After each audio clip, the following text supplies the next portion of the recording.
नमस्कार। इंदौर में रविवार को एक भूमि पूजन हो रहा था। वार्ड नंबर 1 में सड़क बनने वाली थी। 2,39,80,000 रुपए के 10 विकास कार्यों का शिलान्यास हो रहा था और इसी मंच पर मध्य प्रदेश के नगरीय प्रशासन मंत्री, बीजेपी के वरिष्ठ नेता श्री कैलाश विजयवर्गीय ने कुछ ऐसा कहा जो अब सोशल मीडिया पर आग की तरह फैल रहा है। उन्होंने कहा, और ध्यान से सुनिए, कई मुस्लिम भाई हमको काफिर कहते हैं। अगर हम काफिर हैं तो हमने जो सड़क बनाई है उस पर मत चलो, और अगर हम काफिर हैं और आपके घर में लाडली बहना और लाडली लक्ष्मी योजना का पैसा आ रहा है तो वो भी मत लो। बस यही बयान है। अब आप मुझे बताइए, यह बयान किसी सड़क के बारे में है या किसी और चीज के बारे में?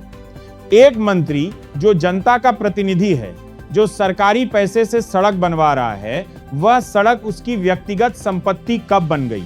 और सरकारी योजना का पैसा जो करदाताओं के टैक्स से आता है, जिसमें हिंदू का पैसा भी है, मुसलमान का पैसा भी है, वो योजना किसी एक नेता की सौगात कब हो गई?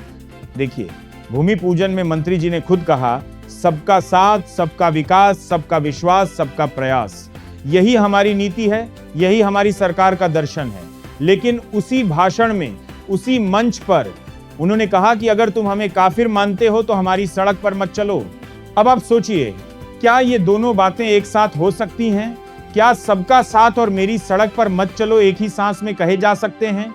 मैं यहां किसी धर्म की बात नहीं कर रहा। काफिर शब्द का इस्तेमाल गलत है, ये बात अलग है।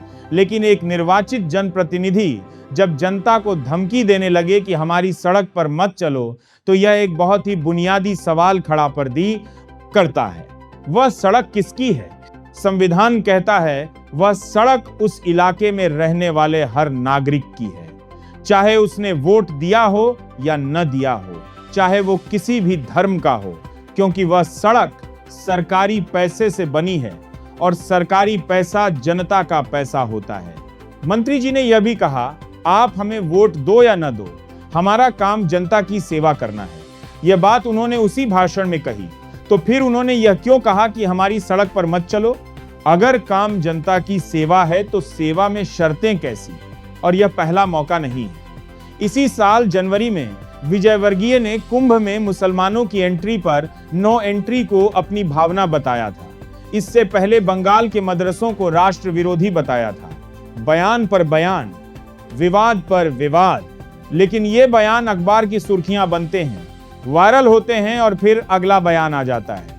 किसी की जवाबदेही नहीं, कोई माफी नहीं, कोई स्पष्टीकरण नहीं।